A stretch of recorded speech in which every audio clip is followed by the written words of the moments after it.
नमस्कार, जोहार, जय श्री राम। सोशल मीडिया का ज़माना है और सोशल मीडिया के ज़माने में कुछ भी नैरेटिव बन जाता है। कभी भी कोई चीज़ बहुत वायरल हो गया, नैरेटिव बनने लगा कि भाई यही जनता चाह रही है, यही चीज़ देखना चाह रही है। कोई किसी का फॉलोअर्स बढ़ गया तो लोगों को लगा कि तो क्रांति ले आएगा।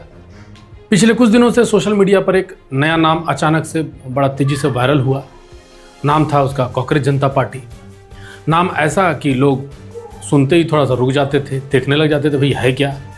हंसी होती थी, मजाक होता था, मीम बनाया जाता था। फिर धीरे धीरे उस मजाक को सीरियस डिस्कशन बना दिया जाने लगा और यही इस खेल का सबसे बड़ा चाल था।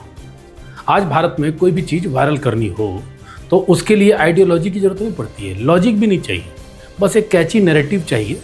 और वही कांग्रेस जनता पार्टी ने वही किया। 15 तारीख के बाद अचानक से हर प्लेटफॉर्म पर यह चर्चा शुरू हो गई। लोगों को लगने लगा कि शायद कोई नया क्रांति आ रहा है, कोई ऐसा संगठन आ गया जो युवाओं की बात करने वाला है, जो बेरोजगारों की बात करेगा, जो सिस्टम से लड़ेगा, जो इंस्टीट्यूशन से सवाल करेगा। लेकिन सवाल ये है कि क्या सच में ऐसा है? कभी इस पर कोई सोचा है? या फिर ये वही पुराना वाला एक्सपेरिमेंट है जिसे भारत पहले भी देख चुका है। पुराना वाला एक्सपेरिमेंट मतलब समझ रहे हैं आप?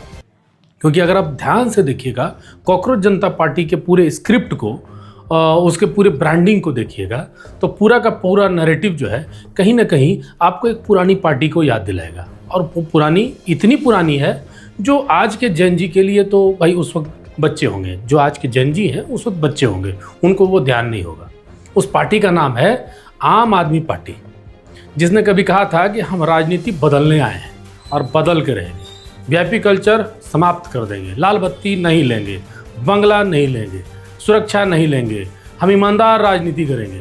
और उस समय भी देश के युवाओं को वही महसूस कराया गया था। सिस्टम खराब है, सारे इंस्टीट्यूशन करप्ट हैं, पूरा देश बिक गया, बर्बाद हो गया और इकलौती ईमानदार पार्टी आम आदमी पार्टी के ही लोग हैं। मतलब जो आदमी आम आदमी में चला गया, सट गया, वो ईमानदार हो गया, फिक्स हो गया। अभी वही सेम टेम्पलेट, बस स्क्रीन प्ले जो है बदल गया। एक नए पैकेजिंग के साथ फिर से सारे समाज के बीच में लाने का प्रयास किया जा रहा है। उस वक्त भी नैरेटिव यही था कि देश का हर इंस्टीट्यूशन खराब है और आज भी वही नैरेटिव चलाने का प्रयास किया जा रहा है।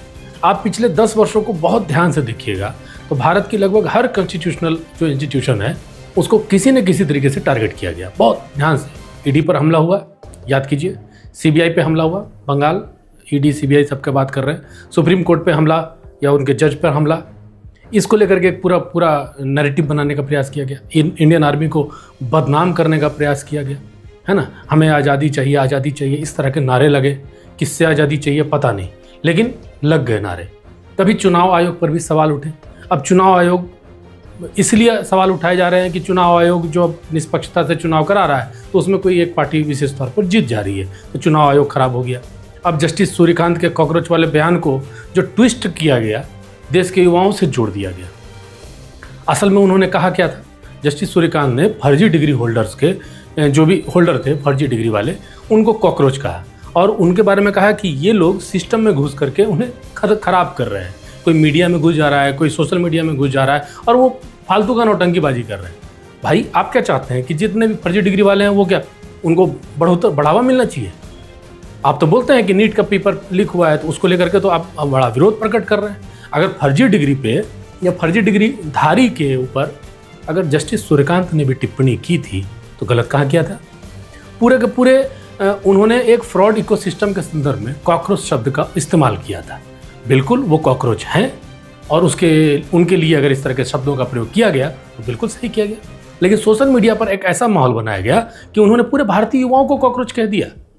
हाँ, अब सोचिए, एक जज का स्टेटमेंट को उठाकर उसे इमोशनल विपन बना दिया जाए और फिर उसी विपन से पूरे जुडिशियल सिस्टम, पूरे भारत पर अटैक करना शुरू कर दीजिए। ये कहाँ तक सही होगा? और इसी को कहा जाता है नैरेटिव इंजीनियरिंग। और ये नैरेटिव ऐसे समय पर बनाया जाना जब पूरा विश्व क्राइसिस में है। पूरा विश्व क्राइसिस में तभी से है जब से रूस यूक्रेन का युद्ध शुरू हुआ, कई वर्षों से चल रहा है। उसका मिडिल ईस्ट का, इजराइल, ईरान, अमेरिका का जो तनाव चल रहा है ये भी लगातार बढ़ रहा है। ग्लोबल ऑयल क्राइसिस है, सबको पता है, मतलब ये नया बात नहीं बता रहे हैं, ये पूरा उसका रेट बढ़ रहा है, सप्लाई चेन प्रभावित हो रहा है। और इस सारे प्रकरण से भारत तो कहीं ऐसा तो नहीं है मंगल ग्रह में, वही पृथ्वी पर ही है, भारत इससे छूता रहेगा ऐसा भी बात नहीं है। भारत में भी तेल के दाम बढ़ गए, 3 रुपये बढ़ गए, जबकि आप ही के अगल बगल देशों की बात करें तो वहाँ एकदम आसमान छू रहे हैं सब जगह। इकोनॉमिक प्रेशर बढ़ रहा है भारत के ऊपर। सरकार ने लोगों से अपील किया कि अननेसेसरी कंजम्पशन कम कर दो, तेल कम कर दो, सोना कम खरीदो, लेकिन ऐसे सेंसिटिव समय पर देश को स्टेबल करने की जगह कुछ लोग क्या कर रहे हैं, कुछ लोग ये प्रयास कर रहे हैं कि विदेश में कोई पत्रकार, कोई 2 कौड़ी की पत्रकार भारत के प्रधानमंत्री को बेइज्जती करने वाले सवाल करे, और उस सवाल को उस वक्त करे जब वो प्रेस ब्रीफिंग खत्म हो जाता है, तो जाते वक्त में ऐसा लगे कि हमने सवाल पूछा और मुंह उठा के चल दिए। ऐसे उस वक्त उस वीडियो को रिकॉर्ड करना, उसको वायरल करना, और वायरल करने में वहाँ से ज़्यादा, नॉर्वे से ज़्यादा भारत के विपक्ष ने उनकी मदद की। 800 फॉलोवर था, उसको अब 30-40 हज़ार फॉलोवर बनवा दिया। तो वो फॉलोवर कहाँ से आया, आगे हम बताएंगे उसकी भी कहानी। कुछ लोग जनता के दिमाग में इंस्टेबिलिटी डालने का बस प्रयास कर रहे हैं। ये सारे जो प्रक्रिया चल रही है ना, इसके पीछे वही मकसद है कि उनके अंदर इंस्टेबिलिटी रहे, और यही सबसे खतरनाक चीज़ है। अगर आप ध्यान देंगे तो कॉकरोच जनता पार्टी सिर्फ मीम पॉलिटिक्स नहीं कर रही है, वो धीरे धीरे लोगों को ये भरोसा दिलाना चाहती है, बिलीव करवाना चाहती है भारत में कुछ भी सही नहीं हो रहा है। मतलब आप किसी भी रूप में भारत में रहने लायक नहीं है। और ये बात कौन कह रहा है, वो जो अमेरिका में बैठा है, जो जर्मनी में बैठा है, जो यूके में बैठा है। और मान लीजिए जैसे रुपया गिर गया तो पूरा भारत बर्बाद हो गया। भैया हमको तो नहीं दिखा कि रुपया गिर गया, कोई रोड पे सड़क पे कटोरा मांगने लगा। जो कल भीख मांग रहा था वो आज भी भीख मांग रहा है, जो कल कहीं नौकरी कर रहा था वो आज भी वही नौकरी कर रहा है। ऐसा तो नहीं उसके ऊपर कुछ गाज गिर गया। ऐसा बताया जा रहा है कि देश तो खत्म ही हो गया और आने वाले समय में कुछ बचेगा ही नहीं। तेल महंगा हुआ तो नैरेटिव बनाया गया कि सरकार फेल हो गया। एग्जाम का पेपर लीक हो गया तो नैरेटिव ये बताया गया कि पूरा सिस्टम ही सड़ गया। अरे भाई, पेपर लीक होना गलत है, कठोर कार्रवाई भी होना चाहिए, लेकिन क्या ये सरकार चाहती थी कि पेपर लीक हो जाए? ये सवाल कभी दिमाग में नहीं आता है। अगर सरकार चाहती तो बिना पेपर लीक के भी लोगों को पास करवा सकती थी, लेकिन नहीं, कार्रवाई भी हुई, अरेस्ट भी हो रहे हैं, सिस्टम भी मजबूत हो रहा है। और सोशल मीडिया को तो सॉल्यूशन नहीं चाहिए, उसे सिर्फ आउटरीच चाहिए। उसे यही आउटरीच इकोनॉमी आज राजनीति का सबसे बड़ा हथियार बन चुकी है। अब जेन-जी को टारगेट किया जा रहा है, क्योंकि जेन-जी को 15-20 साल पुरानी राजनीति याद नहीं है। उन्हें नहीं पता है कि कैसे एक समय में आम आदमी पार्टी के नाम पर राजनीति शुरू हुआ था, कैसे कहा गया था कि हम बाकी पार्टियों जैसे नहीं हैं। फिर क्या हुआ सबको पता है, वीआईपी कल्चर खत्म करने निकले, खुद वीआईपी बन गए। छोटे घर की बात करने वाले शीश महल तक पहुंच गए, नैतिकता की बात करने वाले शराब घोटाले में घिर गए। और सबसे मजेदार बात जो है, जो लोग कहते थे कि हम राजनीति को बदल देंगे, वो खुद राजनीति के सबसे बड़े अपॉर्चुनिस्ट बनते दिखाई दिए। आज वही इमोशनल टेम्पलेट कॉकरोच जनता पार्टी इस्तेमाल कर रही है। ये लोगों को समझने की जरूरत है। ये लोग कहते हैं कि जो सबसे ज़्यादा लेजी हैं, जो निकम्मा है, सिस्टम से फ्रस्ट्रेट हो चुका है, वही हमारा असली कॉकरोच है, वही हमारा आदमी है। और लोग क्या कर रहे हैं, मजाक में से ही इनसे जुड़ते जा रहे हैं। ठीक है, जुड़ना चाहिए, अगर गाली भी देना है तो जुड़कर ही गाली दे सकते हैं। उनको फॉलो करेंगे, वो क्या हरकतें कर रहे हैं, वो उन हरकतों को समझने के लिए भी उनको फॉलो करना पड़ेगा। लेकिन उन्हें समझ नहीं आ रहा है कि धीरे धीरे इस नैरेटिव का वो हिस्सा बन रहे हैं। ठीक है, ये थोड़ा सा समझने वाली बात है। ये सिर्फ एंटरटेनमेंट नहीं है, ये एक साइकोलॉजिकल मोबिलाइजेशन है। पहले मीम बनाए जाते हैं, फिर विक्टिम कार्ड खेले जाते हैं, फिर इंस्टीट्यूशन पर हमला किए जाते हैं, फिर एंटी एस्टेब्लिशमेंट वेब बनाए जाते हैं, और फिर खुद को रिवोल्यूशनरी बताया जाता है, क्रांतिकारी बताया जाता है। और यही स्क्रिप्ट दुनिया के कई देशों में इस्तेमाल भी हुआ है। नेपाल का उदाहरण खुद दिया जाता है। कहा जाता है कि वहाँ पर जेन-जी ने बदलाव किया, लेकिन वहाँ पर जेन-जी ने क्या सोचकर बदलाव किया, क्यों बदलाव किया, किसकी आवश्यकता थी, ये नहीं बताया जाता। बस जेन-जी ने बदलाव किया तो जेन-जी ने वहाँ बदल दिया तो यहाँ भी बदल देगा जेन-जी। अरे भैया, जेन-जी वहाँ का समझदार था, यहाँ का भी समझदार है। यहाँ पर समझता है कि सच में उसके देश के हित करने वाला कौन है। वहाँ पर पक्ष वाला अहित कर रहा था उनके देश का, यहाँ पर तो विपक्ष वाला ही हमारे देश का हित करने में लगा हुआ है। लेकिन सवाल ये है कि बदलाव जब चाहिए, जब बदलाव की बात करते हैं तो हमें किस दिशा में बदलाव करना है, ये भारत का जेन-जी को पता है। क्या सिर्फ सत्ता बदलना ही बदलाव कहलाता है? क्या इंस्टीट्यूशन को कमजोर करना बदलाव है? किसी चीज़ का मजाक उड़ाना बदलाव है? ये हमारा जेन-जी समझता है।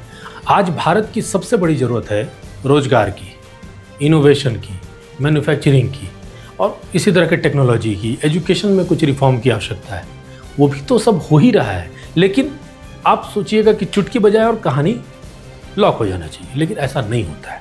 लेकिन कॉकरोच जनता पार्टी इन मुद्दों पर तो गहन तरीके से, बहुत एकदम एक्सपर्ट तरीके से बता रहा है कि हम ये सब चीज़ों पे आप सवाल पूछो, सत्ता से सवाल। बड़े बड़े लोग, मैंने ये एक ध्येय वाक्य बना दिया उन लोगों ने कि सत्ता से सवाल पूछो। ठीक है, सत्ता से सवाल पूछ लेंगे, वो क्या कर रही है वो जवाब दे भी रही है। सवाल खाली हम पूछेंगे, जवाब नहीं लेंगे तो ये भी संभव नहीं है। हम सवाल भी पूछ रहे हैं, वो जवाब भी दे रही है। इनके पास कोई रोड मैप है क्या? कभी ये रोड मैप की बात करते हैं? याद होगा ना, बिहार में आए थे, एक बोलते हैं कि हम सारे पार्टियों का किस्मत बदल दिए थे। खुद ही आए थे, बोले थे कि रोजगार नहीं है। कभी रोड मैप नहीं दिए, इसीलिए आज उनको जनता लात मार के आने भी नहीं दी। भगाने के बाद तो दूर छोड़िए, ठीक है। लेकिन ये लोग रोड मैप नहीं देंगे, ये लोग मीम बना कर देंगे आपको कि मीम दीजिए, सवाल में क्वेश्चन मार्क करके मीम देंगे। ये लोग देंगे फ्रस्ट्रेशन, आप परेशान हो जाओ, फ्रस्ट्रेट हो जाओ। आपको इतना डरा दिया जाएगा कि आपको लगेगा कि अब तो हम कहीं के नहीं रहे, मेरा देश बर्बाद हो गया है ना। और सोशल मीडिया एल्गोरिदम क्या देखता है? वो इन्हीं फ्रस्ट्रेशंस को देखता है और इसी फ्रस्ट्रेशन, मतलब चिल्लाहट की बात करें, आप हल्ला गुल्ला करिए, देखिए वीडियो खूब वायरल होगा। मेरा ये वीडियो नहीं वायरल होगा क्योंकि हम उस तरह की नहीं हरकत कर रहे हैं, या मेरे चैनल में भी इस तरह की हरकत नहीं होती, मेरा वीडियो कम वायरल होता है। आप खूब चिल्ला चिल्ली कीजिए, खूब आपका वीडियो वायरल होता है। तो वो एल्गोरिदम को इन लोगों ने यूज़ किया और वो वायरल भी हो जाता है। अब इनके फॉलोअर्स की बात कर लीजिए, अचानक से इनके 20 मिलियन फॉलोअर्स हो गए। लोग बोल रहे हैं ना कि भाई इनके 2 करोड़ से ज़्यादा फॉलोअर्स हो गए। अरे भाई, फॉलोअर्स से देश चलता है क्या? अगर फॉलोअर्स से सरकार बनती तो आधे से ज़्यादा पूरे विश्व के इन्फ्लुएंसर कहीं ना कहीं के प्रधानमंत्री बने रहते। कि इनके फॉलोअर्स बढ़े कैसे? कभी आपने सोचा है कि इनके फॉलोअर्स कैसे बढ़े? अभी मैं ये वीडियो बना रहा हूँ, मेरे वीडियो को अगर मान लेते हैं 100 लोगों ने देखा और किसी बड़े इन्फ्लुएंसर ने मेरे इस वीडियो को उठाया और अपने आप पोस्ट मार दिया, तो मेरे इस वीडियो का व्यू अचानक से 1 लाख हो जाता है। और 1 लाख के साथ साथ मेरे कई सारे सब्सक्राइबर भी बढ़ जाएंगे। लेकिन सब्सक्राइबर कहाँ से आए? जो मेरे को प्रमोट किया। अब आप खुद बता दो कि कॉकरोच जनता पार्टी को प्रमोट करने के लिए कितने सारे इन्फ्लुएंसर्स लगे, कितने बड़े बड़े पार्टी के लोग लगे, और उनके जो फॉलोअर्स बढ़ रहे हैं, कहीं ना कहीं फॉलोअर्स डोनेट मिशन के तहत बढ़ रहे हैं। आपको पता होगा ध्रुव राठी भी ऐसे ही अपना फॉलोअर्स बढ़ाया, उनको राहुल गांधी प्रमोट करते हैं, उनको बड़े बड़े पत्रकार, सो कॉल्ड बड़े बड़े पत्रकार उनको प्रमोट करते हैं। तो जैसे ये पूरा ट्रेंड शुरू हुआ, विपक्ष के बड़े बड़े नेता के अकाउंट ने इनको शेयर करना शुरू कर दिया, लाखों फॉलोअर्स वाले पेज ने इन्हें प्रमोट करना शुरू कर दिया। उनके फॉलोअर्स में से कुछ प्रतिशत अगर इधर आ गए और धीरे धीरे आर्टिफिशियल मोमेंटम क्रिएट हो गया, तो फिर कंपैरिजन शुरू हुआ कि देखो फॉलोअर्स भाजपा से ज़्यादा हो गए, देखो हमारे फॉलोअर्स 8 मिलियन क्रॉस कर गए, 8 भाजपा से ज़्यादा बड़ा मेरा अकाउंट हो गया। अब असली खेल आपको समझ में आएगा। इनका एक वीडियो वायरल हुआ है, बहुत मिलियंस में लोग देखे हैं। बोलते हैं कि आप लोगों को अब तो इनका 15-20 लाख फॉलोअर, 15-20 मिलियन फॉलोअर्स हो गए, अब आप भाजपा को अनफॉलो करना शुरू कर दीजिए। भाई, कॉकरोच जनता पार्टी के 20 मिलियन फॉलोअर्स हैं, अगर उन लोगों ने अनफॉलो कर दिया होगा भाजपा को, तो 20 मिलियंस में से 8.7 मिलियन भी अनफॉलो कर दें तो भाजपा तो 0 हो जाना चाहिए।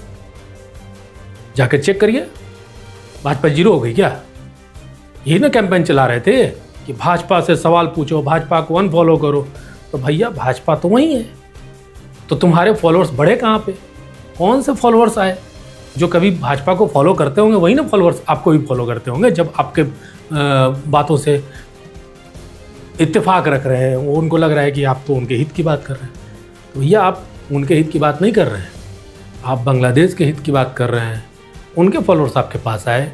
आप पाकिस्तान के हित की बात कर रहे हैं, उनके फॉलोअर्स आ रहे हैं आपके पास। चीन की बात कर रहे हैं, चीन के फॉलोअर्स आपके पास आ रहे हैं। और ऐसे भी तो अर्पित जी और दीपिके जी दोनों, सब तो सोशल मीडिया इन्फ्लुएंसर्स हैं। अकाउंट्स और सोशल मीडिया के जितने फॉलोअर्स हैं वो सब तो आप लोग खरीद बिक्री भी करना जानते हैं।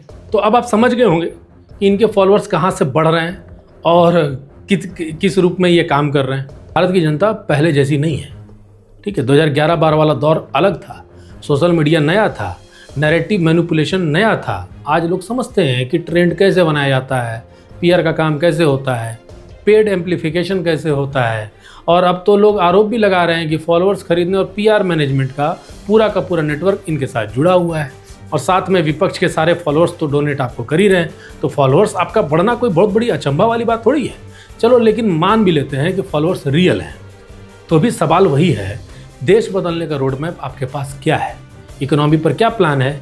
एम्प्लॉयमेंट पर क्या प्लान है? चाइना के मुकाबले मैन्युफैक्चरिंग कैसे बढ़ जाएगा? एआई और टेक्नोलॉजी में इंडिया को कैसे आगे ले जाओगे?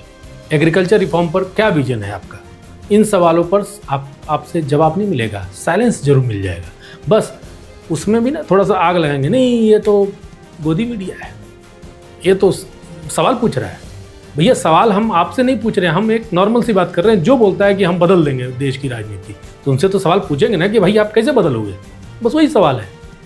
तो आप लोगों ने क्या किया है कि पहले से पूरी बहुत बड़ी ट्रोल आर्मी थी, ट्रोलर्स की एक फ़ौज थी, उस फौज के अलग अलग जगह पे फैले हुए सैनिकों को आपने एक जगह रखा है, ठीक है, देश को और इंस्टीट्यूशंस को ट्रोल करने के लिए, देश को होपलेस दिखाने के लिए, फ्रस्ट्रेशन को बेचने के लिए, और यही आपकी पॉलिटिक्स है।